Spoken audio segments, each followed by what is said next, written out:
Il suffit d'un éclat de jaune vif ou d'un bleu profond pour que surgisse une présence, celle de Vincent van Gogh. Peu d'artistes ont su, comme lui, faire des couleurs un langage, une signature. Pourtant, cet univers chromatique si caractéristique ne s'est pas imposé d'emblée. Il est le fruit d'un long chemin d'errance, d'espoirs déçus et de renaissances successives. Né en 1853 dans un village rural des Pays-Bas, Vincent grandit au sein d'une famille protestante où l'on cultive la rigueur morale et le sens du devoir. À travers ses premières expériences professionnelles, apprenti chez un marchand d'art, enseignant au Royaume-Uni, prédicateur parmi les mineurs du borinage en Belgique, Vincent cherche ardemment une voie, ou peut-être une place dans le monde. Lorsque ses tentatives d'évangélisation échouent, il se tourne vers ce qui, jusque-là, n'était qu'un refuge, le dessin d'abord, puis la peinture. C'est dans les brumes du Nord que s'élabore son premier langage visuel. Ses œuvres des années hollandaises, d'un réalisme sombre, sont peuplées de travailleurs pauvres, de champs détrempés, d'intérieurs modestes, éclairés par la seule lueur timide d'une lampe à huile. La palette est terreuse, chargée de noir, d'ocre, de brun épais. Vincent peint alors la misère avec gravité. Il exprime la lourdeur des jours et des gestes. Pourtant, un tournant se prépare. En 1886, Vincent rejoint son frère Théo à Paris, où il découvre l'effervescence artistique de la capitale. Là, sa peinture s'éclaire.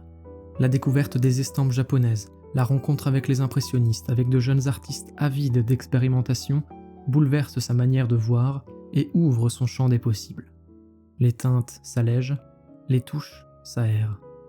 Paris lui offre les outils dont il manquait, mais pas encore l'espace vital où sa vision pourrait s'accomplir. C'est dans le sud qu'est né le grand Vincent van Gogh.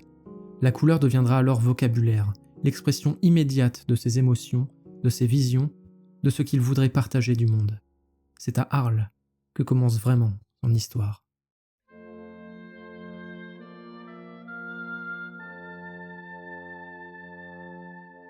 En février 1888, Vincent descend du train à Arles, il a 35 ans.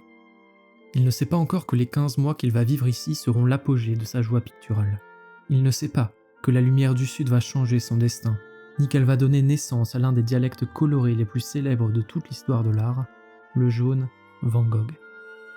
En février, il y a encore de la neige. Mais quand l'hiver s'évanouit et que le printemps puis l'été arrive, le soleil de Provence explose, irradie. Les couleurs sont violentes, crues, cuisantes, attisées par le soleil. Pour Vincent, c'est une révélation. Et le jaune de se frayer un chemin et d'enflammer toute sa palette encore timorée. Ce jaune, qui est apparu pour la première fois chez lui en 1885, perdu au milieu de tons sombres, pour dorer le livre de Zola, La joie de vivre. C'est ce jaune-là qui, pour lui, signifie le bonheur, la félicité suprême, l'infinie jouissance d'exister. Car contrairement à cette réputation tenace d'artiste maudit, éternellement malheureux, Vincent connaît au contraire de profonds moments d'allégresse à Arles. Au printemps, il peint les premiers arbres en fleurs. Dans ses tableaux, le bonheur de Vincent commence à se faire sentir. Pas un bonheur subtil, discret, mais un bonheur exacerbé, débordant hors de la toile. Les champs, les vergers, les pêchers roses qu'il peint avec une certaine passion, comme il le dit dans une lettre à son frère, deviennent l'écho exact de la joie qu'il ressent. À Arles, pour quelques mois au moins, Vincent est heureux, intensément. Il se sent renaître après des années d'atermoiements existentiels, d'échecs sur tous les plans de sa vie. Enfin un peu de légèreté. Un rien désormais l'émerveille et le ravit. Il s'intéresse à la nature, aux champs, aux gens, au monde paysan dans la campagne environnante. Et notons l'omniprésence de l'humain, des amoureux, des paysans, le facteur Joseph Roulin et sa famille. Autant de portraits vibrants de couleurs audacieuses où toujours les complémentaires inséparables et appréciés du peintre, le jaune et le bleu, reluisent. Et l'utilisation arbitraire de ces couleurs propulse ces portraits dans un royaume de splendeur surnaturelle, tout en étant si pétri de réel. Dans son ivresse provençale, il écrit à son frère « Je travaille même en plein midi, en plein soleil, sans ombre aucune, dans les champs de blé, et voilà, j'en jouis comme une cigale. Sans ombre aucune, pour l'instant. » Sa période arlésienne retrace l'ascension du jaune, d'abord timide puis incandescent, brûlant, solaire. comme si son art entier était une élévation perpétuelle dans le culte du soleil qu'il s'agit d'approcher au plus près. Il peint ses tournesols, ces fleurs extraordinaires qui tournent leur face vers l'astre, comme pour en recevoir la sève, un peu comme Vincent. Pour lui, ces fleurs expriment le cycle de la vie, naître, s'épanouir, mourir, renaître. Ce cycle, il le voit aussi dans les champs de blé avec ses toiles de semeur, comme celle-ci, grandiose, sereine, où on ressent presque physiquement la vibration du soleil, la chaude caresse sur la peau. Le soleil semble être l'escorte bienheureuse, le nimbe personnel du paysan.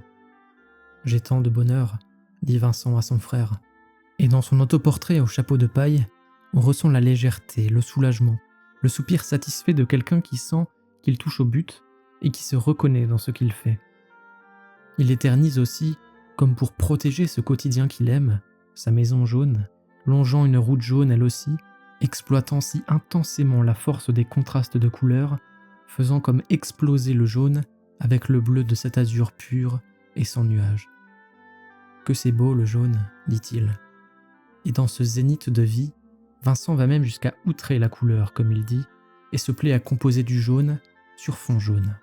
Parfois le ciel lui-même devient doré, comme dans ces barges à charbon, où l'on se demande même si la couleur en tant que telle, et avec elle l'émotion qu'elle charrie, l'amour du monde, le bonheur de vivre, n'est pas le véritable sujet des toiles.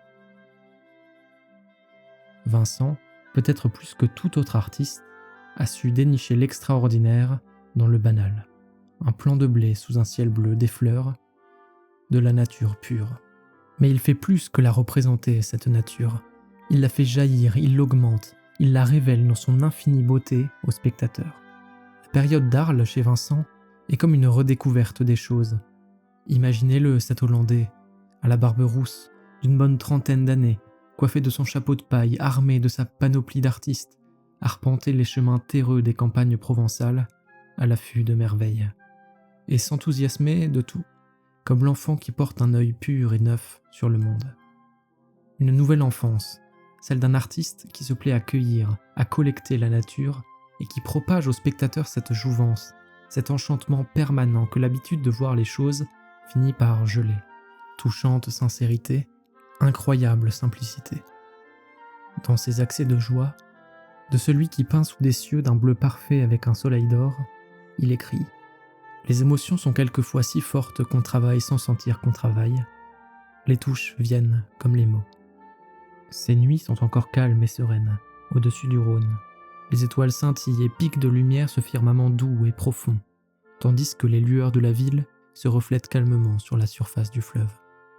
C'est le paradis. » La période arlésienne est signe de paix et de poésie, de plénitude et d'équilibre mental qui, à la fin de l'année 1888, commence à chavirer.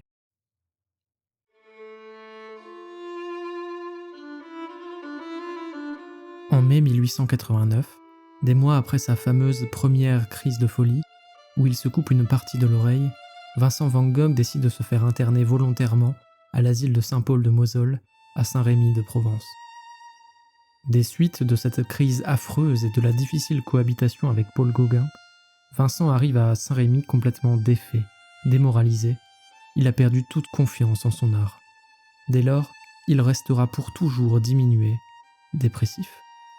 Il dénigre désormais ses œuvres, les considère de peu de valeur, et l'artiste, dans ce drame, emmène dans sa chute l'homme, car lui qui n'avait que ça, que la peinture, considérera alors que l'homme non plus ne vaut rien du tout.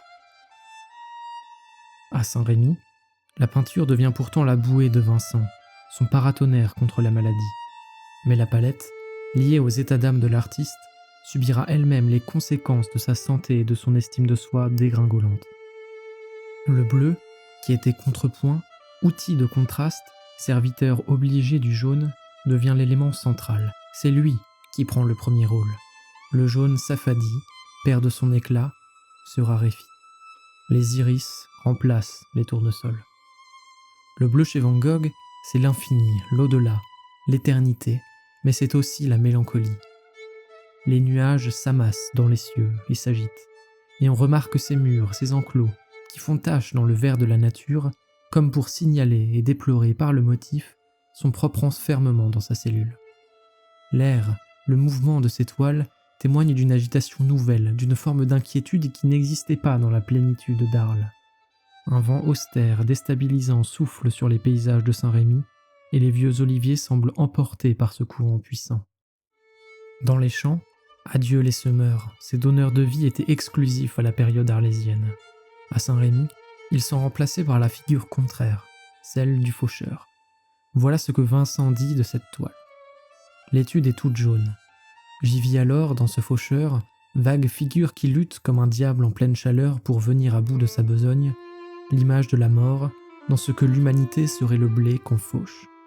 Vincent est à la fois le faucheur lui-même, car lui aussi lutte contre la maladie pour venir à bout de sa besogne artistique, mais il est aussi le blé qu'on fauche, car depuis sa crise, c'est comme s'il se rendait compte de l'inexorable mort qui l'attend. Cette fatalité, c'est ce qu'illustrent les cyprès, ces arbres funéraires traditionnellement associés au deuil dans les cimetières de Provence, deviennent sous son pinceau pesant, menaçant. Sombre, il se dresse comme pour déchirer le ciel. Dans la route avec cyprès et ciel étoilé, la touche saccadée emporte le tout dans une angoisse délirante, emportée. Un immense cyprès scinde la toile, tel un obélisque de la mort. À ses pieds, des voyageurs foulent une route qui ressemble à un torrent. Vincent écrivait qu'il voyait la mort non comme une fin, mais comme un moyen de transport. Il disait « Tout comme nous prenons le train pour aller à Tarascon ou à Rouen, nous prenons la mort pour aller dans une étoile. » Ici, le cyprès est ce lien. C'est l'échelle sombre qui connecte la terre des vivants à l'infini cosmique. Et ce prodigieux vertige, on le retrouve dans son chef-d'œuvre absolu, La Nuit étoilée. En bas, une petite ville endormie, paisible, immobile, d'où s'échappe discrètement la pointe d'une église, minuscule face au cyprès qui se hisse presque jusqu'aux étoiles. Le ciel est beau, les étoiles scintillent, la lune pulse ses halos de lumière. Le ciel est beau, mais ô combien tumultueux, agité, comme un océan en furie.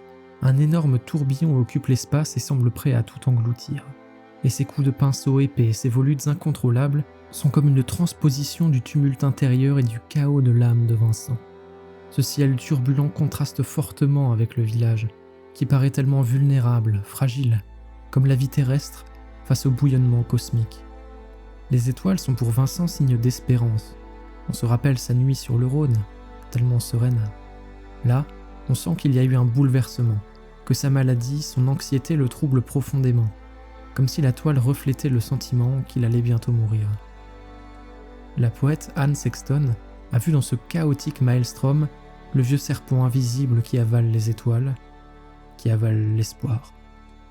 Mais d'un autre côté, dans leur luminescence, elles me paraissent si fortes, ces étoiles, si affirmées, qu'elles me semblent parfois surpasser le tumulte. Vincent subit plusieurs attaques effroyables, comme celle de l'été 1889, où il subit 2 mois de blanc, d'égarement total, souffrant d'hallucinations, de cauchemars, de pulsions suicidaires, et tente même parfois de vraiment attenter à sa vie. Après de telles crises, il est au fond du gouffre, et souffre de dépression profonde.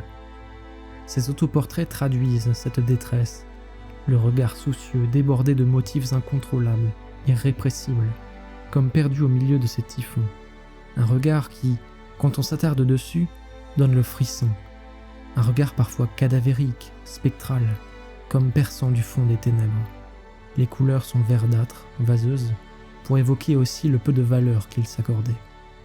Mais ces autoportraits de Saint-Rémy ont ceci de vraiment poignant qu'il les peint comme pour se retrouver, se rassembler à lui-même, se réincarner, pour ainsi dire. Ses regards sont au moins décidés, fermes, tenaces. Et puis, il a son paratonnerre, la peinture, qui l'aide à lutter contre la maladie et à voir des étoiles briller au-dessus du chaos.